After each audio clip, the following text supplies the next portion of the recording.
Morning, morning. Welcome, everybody. Second episode, January 2021. And we taken on just a minor task this morning of deciding what your next 100 years is going to look like. So I know there's a few of us on this call here who passed that mark already. So we'll find out how they've done it and see if we can work backwards from that one, or maybe we've got to work forwards, Lee. I'm not too sure, but we've got to go in some direction from here anyway. So let's see what your direction is this morning. Thanks, Ivan. Yeah, so, Trevor mentioned, well, the problem isn't 100 years, it's the problem is 100 days. Well, the problem is you don't know what to do in 100 days. The next 100 days are completely unpredictable. So what can we plan? And so my idea was, let's not see what we can solve in the immediate. Let's see what we can think and envision for the for 100 years. So instead of looking at 2021, let's look at 2121. So 100 years from now. And so what is it? And the question that I was really playing with, so I actually sort of played with this question over the weekend. And the question I was asking myself is, what would be sustainable as a lifestyle for generations? So this is all kudos to Jasper, who, has infiltrated our mindset with this legacy generational thinking. And I was thinking about, so what do I want for my family? And I started with my family for 100 years time, when my grandchildren would be 100 years. So I sort of more or less, I don't have any grandchildren at the moment, so they're imaginary at the moment. And so this sustainable, what could I do now that would ensure something was set up for 100 years time? And the only thing I could think of, well, there might be many things, but the thing that I thought of, well, what's the one thing that humans need, regardless of technology or state of the world or whatever the case may be? And I realized it's food. So anything that you are involved in with food is a sustainable source of income. So that made me think, and I'm not a gardener, I'm not a farmer, my dad was. I've got green fingers sisters who could just look at a plant and it grows. I am not in that realm at all. I'm also not a foodie, I don't cook, so this is not in my realm of expertise at all. But it did make me think that it might be a good idea to think about sustainable farming practices, because I thought, well, if food is an issue, land is an issue, climate change is an issue. So we need to think about ways of farming that are sustainable. So that just got me thinking about those things. And then I think the other thing that I wanted to add into the pot, sorry, just sticking with my family, I also think property and owning something. We all need shelter. And so investing in property. Now that's something that, again, our family, so our children, our two daughters and ourselves have formed a trust. And we've already bought one property in that trust, in which our children live at the moment. They share that apartment. And the idea is that we will continue to build a property portfolio over the years. So conservatively, in 100 years' time, we'd need at least 8 properties to house all the various. I figured I'd have 4 grandchildren and their families. So that might be a conservative, but it's at least this pattern, and again, I'm taking words out of your mouth, this pattern of we buy a house, we sell it, and the next generation doesn't get it, that every generation has to buy a house. It just doesn't make sense, does it? So how do we build on that rather than every generation having to start from scratch? And then I also thought, well, where is it sustainable to live in the world? What would be sustainable places to live? And I'm still voting for Africa. I think Africa is at the cusp, or maybe a little bit further from the cusp, but it's moving in the direction with free trade on the continent, with, I think that there is a greater willingness to collaborate, and a greater intentionality. So I'm still hopeful and invested in Africa. But Australia is definitely a strong contender. It has handled the pandemic, and it's now completely self-sufficient. They don't need the world.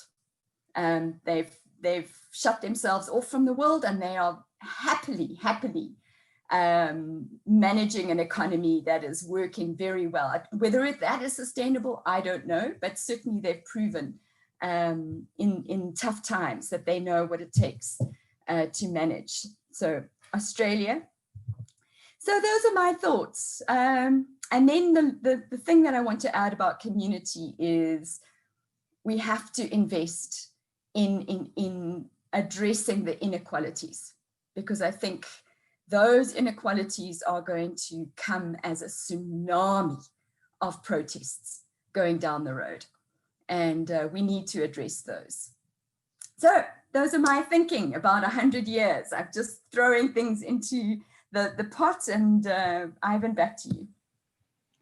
Great, thanks, Lee. Sure, I think I've aged 100 years since you started talking, so all those weighty thoughts there. So yeah, good one. So we better go to the legacy man himself next. Jasper, it's over to you.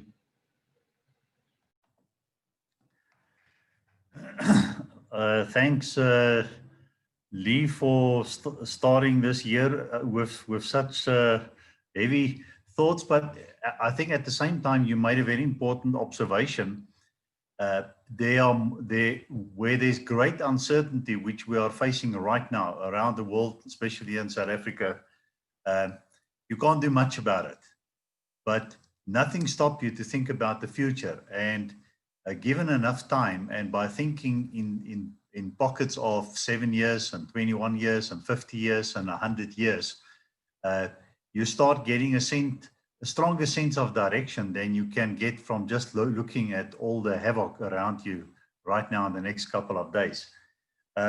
So from that perspective, I've just jotted down a few notes on the topic. And it's difficult to just jump into 100 years from now, with one train of thought. Normally, the way I do it, I build it up on the next 7 years, because most of us got a feel for what could happen in the next 7 years. And then you have to take an imaginary jump to the next 21 years or 21 years from now. And then you have to take a huge imaginary jump to the 50 years and the 100 years mark. So I've just jotted down as things came to me, the reality where we are right now, and following people like Peter Diamandis and people like that, the next 10 years is going to see a huge shift in the world. And I call that the technology disruptors, artificial intelligence, robotics, nano. And every career as we know it will change. And, I was reminded of even Ivan saying yesterday how he had to overnight reinvent himself and discovered he's actually good at facilitating. But we will all become forced to reinvent ourselves several times in our lifetime while we're alive. And if we take 100 years from now, we will have to instill that in our children, that we live in a very dynamic world, and how do we exploit it for good, this new world. Then the negative is, and I can see it clearly because I've been following it for many, many years. And, you know, people can call me, what do you call it? Well, I don't even know what is that word. It'll come just now. But the reality is that there's a strong movement afoot. And for many years, it was very latent and very subtle, but it's now very in your face. And I call it the power disruptors. It's this this force to take to centralize power. And we now see it with the Davos group every year, who are becoming quite blatant in the aims that they have for the world, the culling of people, the whole things that goes with it. But their big thing is the control of resources. They will use the technology for the control of movement of people, knowing exactly where people are. Now, whatever is technology can be used for good or evil, but this group or this movement is out and out to get total control of the world and its resources.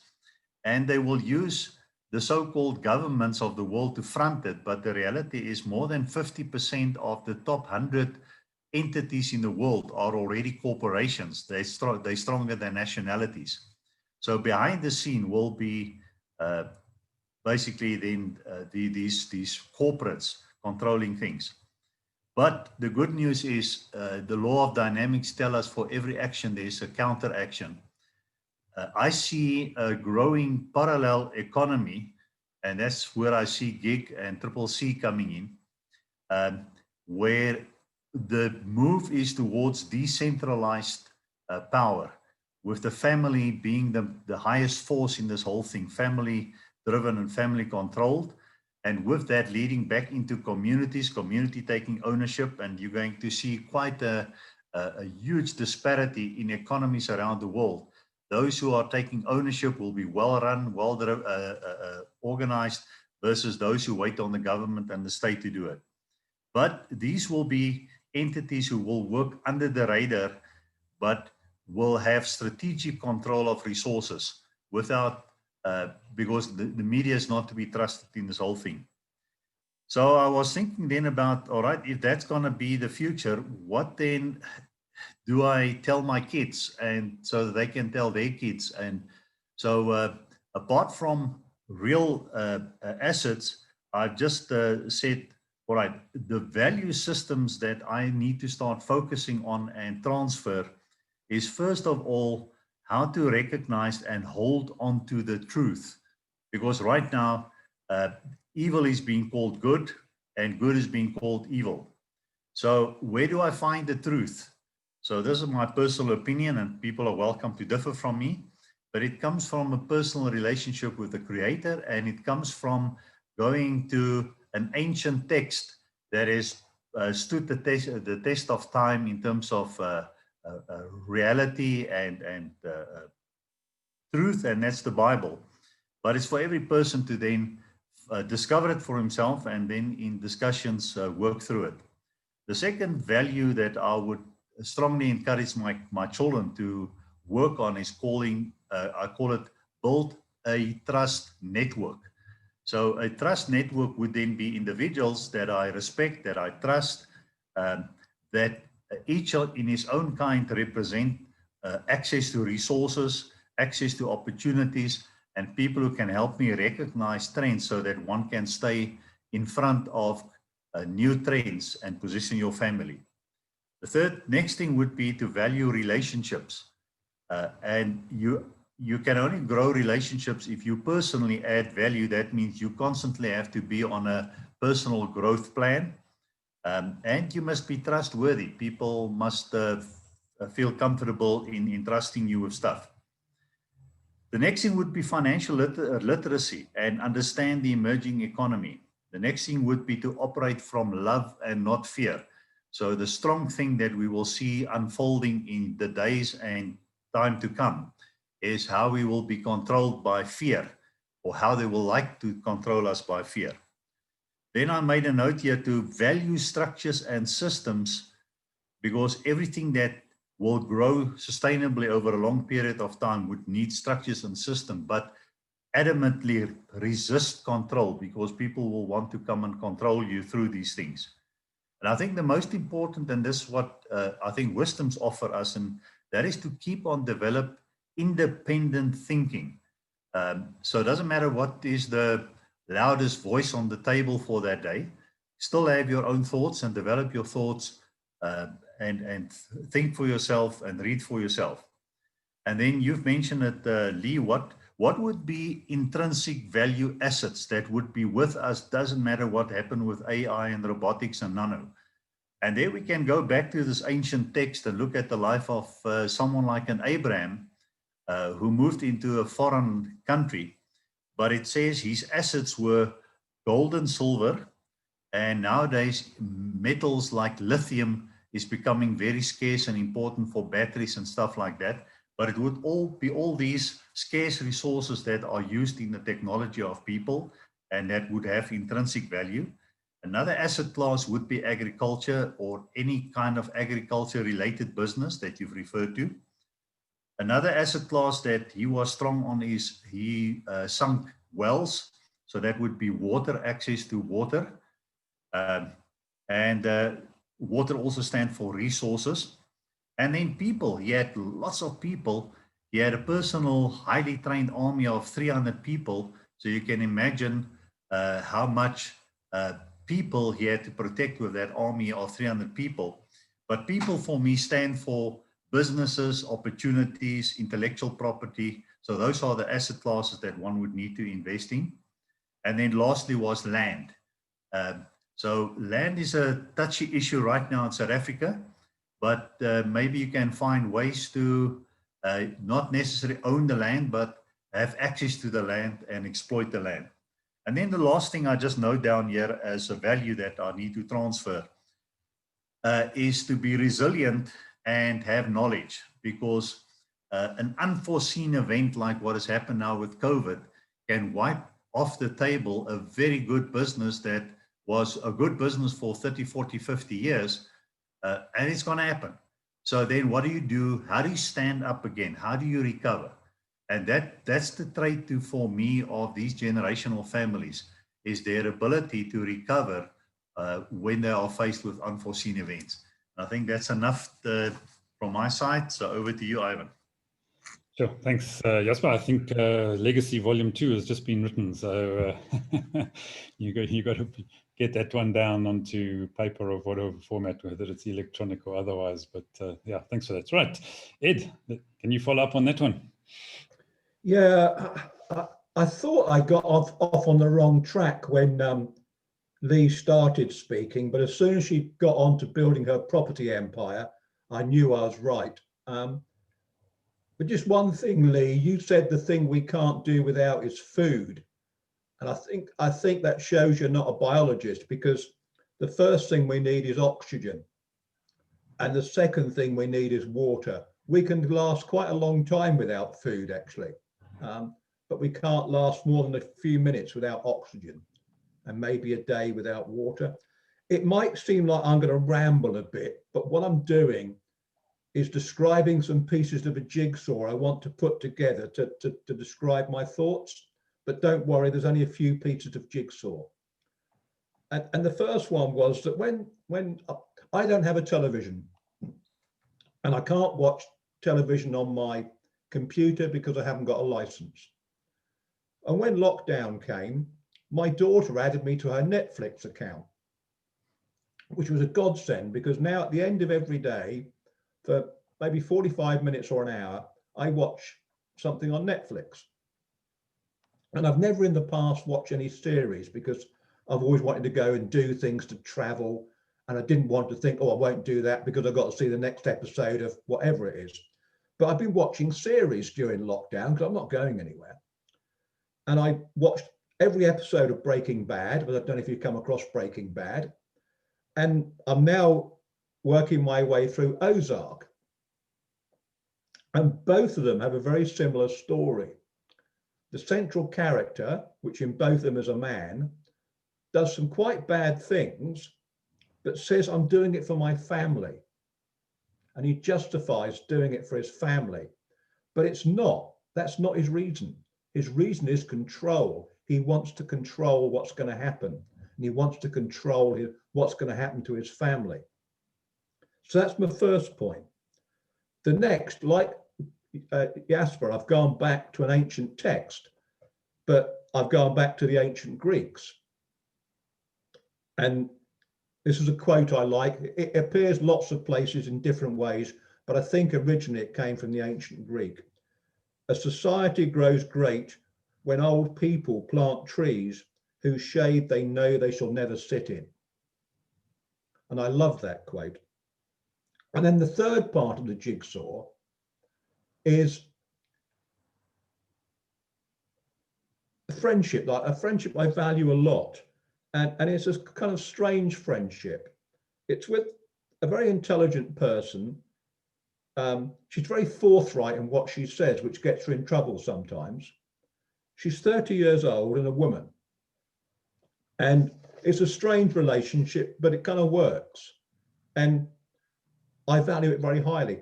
I give her a safe space to say what she wants to say, to rant, to let off steam. And in exchange, I learn a lot from her. So it's a really good two-way relationship.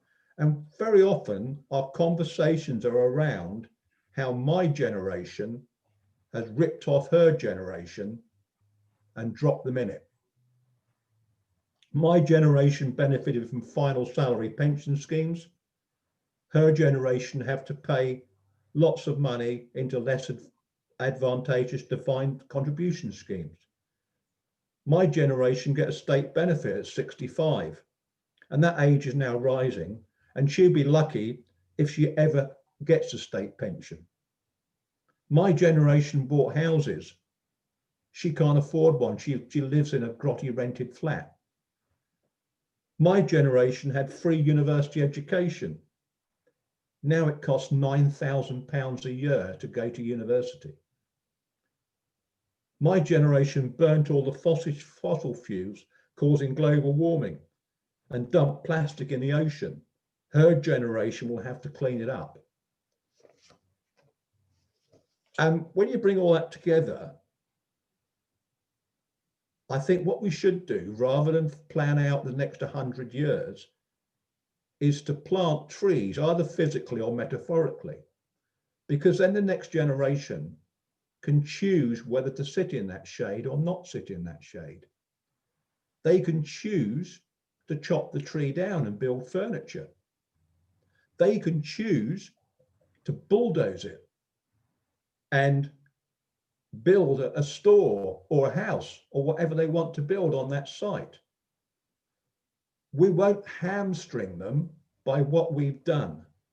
And I think what we should be thinking about for the next 100 years is providing opportunities and not actually tying them down by the selfish way that we are providing for ourselves at the moment. So it's providing the next generation with opportunities and not deciding what assets they will need or won't need, and not nicking those assets, because actually when we build our electric cars, we will steal all the lithium and they won't have that opportunity. So I wouldn't plan at all. I would just leave opportunities. Thanks, Ed. Always love a good flip.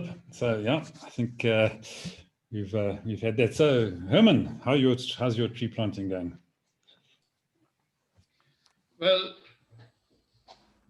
in my personal opinion, it all needs to start with a different educational system. And I'm not only referring to South Africa, I'm referring worldwide. You may have heard me saying in the past that Plutarch 2000 years ago made a statement that education is a kindling of a flame and not the filling of a vessel. And 2000 years later, we still fill vessels. So for me, the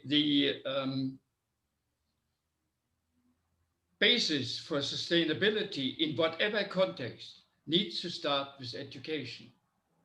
For me, that's the most critical aspect. And Jasper touched on it, critical thinking, people willing to engage. When and Jasper started about mentioned about building relationships and how important that is. And I think there's another skill we really need to learn, namely how to properly converse. I've created a little thing which says communities and organizations are networks of conversations, and the quality of our conversations determine the quality of our relationships. And these are skills I think we need to start working on today, in order for our children and grandchildren to have a future. Because right now, one thing is for clear, if we carry on doing what we're doing, there will be no generation or a sustainable world anymore. I believe strongly also that we need a substantial shift in our economic system. One of the things that worries me greatly, and not only me, but a lot of people, is that we have a total disconnect between the financial economy and the real economy, which actually gives those, Jasper referred to, gives those power far exceeding any right of having that kind of power. I think there are areas where we can look positively too. I'm involved in agriculture in an indirect way. There is a tendency in South Africa as well to look a lot stronger at organic farming, which could be a strength for smallholder farmers. And another aspect is the whole question of regenerative farming. And whatever wish we have for the 22nd century, actually, is based on what we do today. Thank you. Thanks, Herman. Yeah, education is an interesting one, and I couldn't agree with you more. The trouble is, who decides who's taught what and how and when, and has been one of the perennial conundrums in education, I think. And how do we break that? And certainly the net, I think, provides us mechanisms to start doing that. But yeah, some big challenges. So, Trevor, are the grey matter turning over again? Are you still on holiday? Are you still disconnected? Where's your 100 years going? No, well, I disappeared off to my dream island for the last 4 weeks, and I didn't give a damn about any of you. Never a thought of what's on the go, and I didn't realize how much I missed some of this input here and how much I disagree with people like Ed and that sort of thing. Well, maybe what we've got to do is have some debate. But I think the commonality of the input, what was interesting in my first week, I was in the bush, and it was the most magnificent time in the bush when people were basically shut down. It was interesting to see what was happening in that lockdown situation. But I've been going to that spot for almost 30 odd years, and it was the finest time we've ever had there. And a couple of things came out of that. I normally go into, they've got a little library because visitors who go to this particular spot leave books behind. And I love to go there and just pick up someone's book. And I picked up a book, Ed, I think you'd love it. Man, I copied it here. You may even know the individual. Let me see if I've got it here. It was a book called Castaway by a girl out of the UK, Lucy Irvin. I think she's your type of girl. And she met a guy who wanted to go onto a desert island in the northern end of Australia. And it was the most magnificent book. And because I have this thought of being on my own dream island, I now realize that I am living my life metaphorically in my own dream island. And as I was reading this book, I was thinking about all the things that we had done during 2020 when people were wondering what the hell is going to happen, which is basically part of this topic. What do we do now that actually looks after our family for the next 100 years? I don't think most people know what's going to happen in the next 100 weeks, let alone, or 100 days, let alone 100 weeks. The thinking that went through my mind is how much positive that we actually put together, and that then I started, when I came back, I came back into my own metaphorical dream island, and realized, looking at what was going around the world, and this will help the topic, I think, Lee, is if you're thinking forward 100 years, you should also go back and get as much information about what society has done in previous centuries and how fast technology has taken us in the last 100 years, the growth, let alone the last 100 odd weeks, the way that we've actually grown.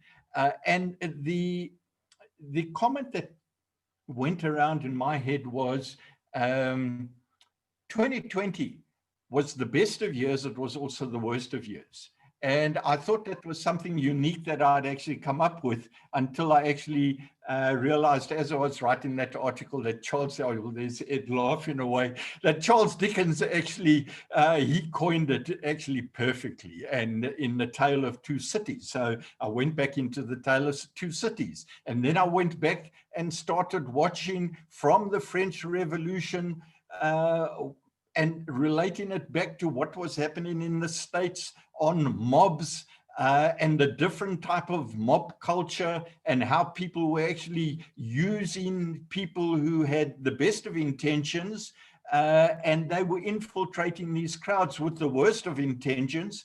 And the warning came to me that you've got to be careful of mobs, where they're going. And this relates back to something that Lee and Ivan said: you've got to have the ability to think for yourself. 2020 was about a complete obstruction of what truth is and whose truth do you actually analyze. And to be able to do that, you actually have to go back and see what some of the leaders who are perpetuating these let's call them conspiracy theories and all that type of nonsense, and how crowds of people got behind them, and how they started massive wars, and how autocrats drove wars, and the destruction. And it took me back into the Curiosity Channel, and I looked at the victims of the First World War. I looked at the victims of the Second World War.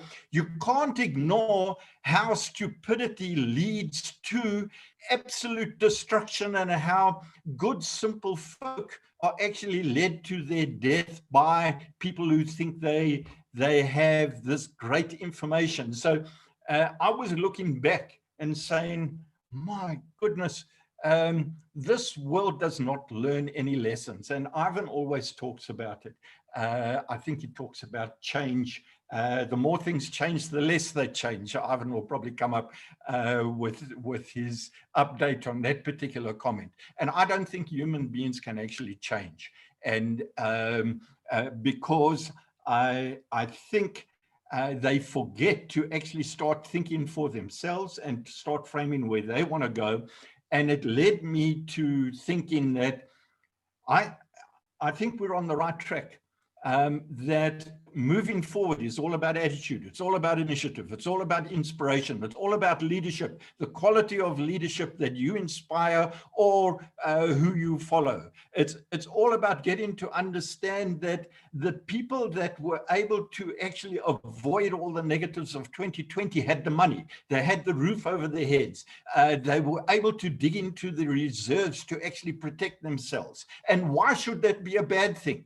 and that we should be inspiring people to actually get more roofs over their heads, to get personal wealth, to actually look after themselves in times of trouble. And then obviously to start thinking about, hey, there's more people that I can actually look after if I build a bigger pool of reserves. And that's where we talk of really advanced business skills in our training program. So even while I was away in the bush and sitting in my own little dream island, I was sitting there thinking about all the stuff that we had done in 2020. And I'm blown away with the effect and the impact that we could have by sharing this as we go forward. So now I'm trying to catch up with all the work that Ivan and Lee have been doing in the background, because I've seen they've built some fantastic a base of information.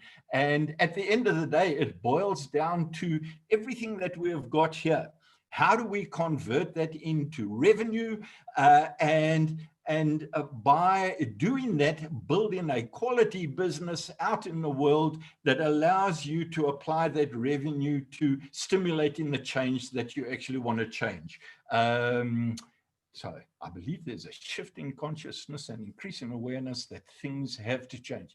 There was something else that I wanted to comment on that someone talked about. It might have been Jasper, but I've forgotten about it. So these are just some of my thoughts.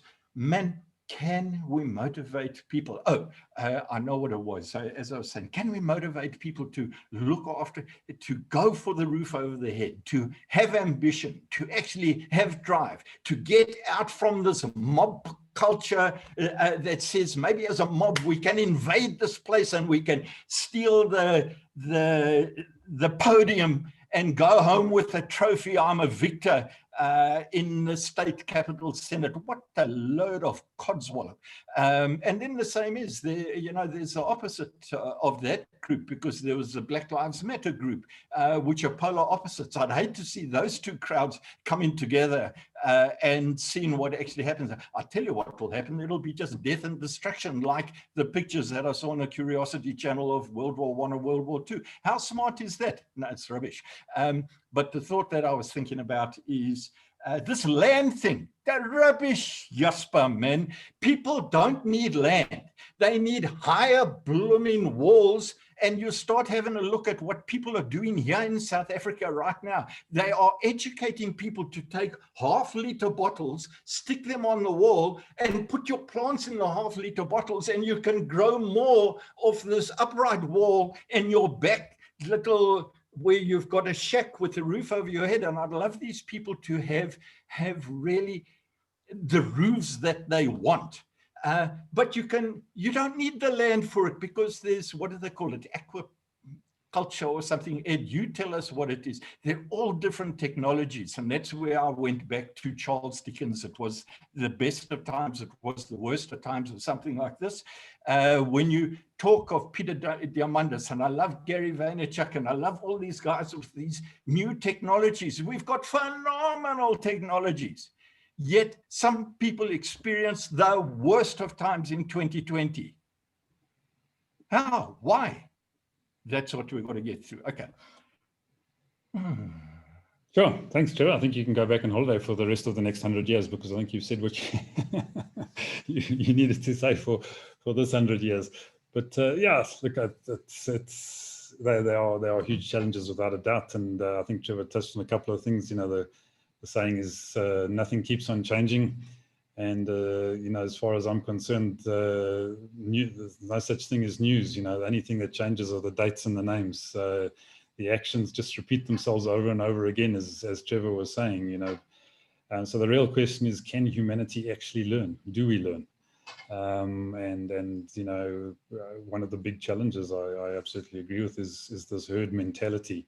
The mob mentality, because nobody's learning. All they're doing is blindly following, like lemmings, someone who's out there to control them. So for me, yeah, it's all about encouraging thinking for yourself, lateral thinking, and this ability to flip ideas and concepts and break out of those molds that we've been put into. So for me, that's probably the single biggest skill that we need to encourage. Information is everywhere. It's dime a dozen. You can get all the knowledge you want if you just know how to do it. You don't need to know it. You just need to be able to think and research and find it for yourself and then interpret.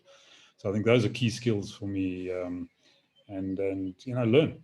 Let's teach people to learn for themselves, not to be taught. I think that's if people can start to learn and look at the past, look at these mistakes, look at the challenges that are being posed, and actually learn from them and not repeat them. Those have to be the key skills in my mind. But yeah, I think that's me in summary. We've gone way over time, which is great. Good conversation, some great inputs. So Lee, back to you to wrap us up and tell us what's going to happen in the next 100 minutes. Thank you, everybody. What amazing conversation. Really, really appreciated it. So I was thinking about what Ed was saying, and there were two words that stood out for me. And the one is opportunity. And I think that connected with what Trevor was saying as well. And I think maybe let's, this thing of how do you create opportunity? How do you find opportunity? What does opportunity look like? And I think we might have touched on this in previous conversations, but I think it's important, for us to, as we start this new year with the unknown, what is it? What presents itself to us in the form of opportunity? And I'm going to leave opportunity as broad as just that word gives to us. So can we talk tomorrow around, how do we identify and take advantage of opportunities? And even take advantage is the wrong word. I think it's identify and create opportunities. I think that's really where I think I'd like to keep it. Don't get tied up in semantics, Lee. You've got to take advantage. I know. It's my default. Sorry. All right, folks. Thanks so much. Have a great day further, and we'll see what the opportunities of tomorrow bring us. So have a good one. And you're welcome to join us at 10 o'clock when we get onto the UK call. So just an hour and a quarter from now, we'll be back on air. So perhaps we'll see you then. Cheers now.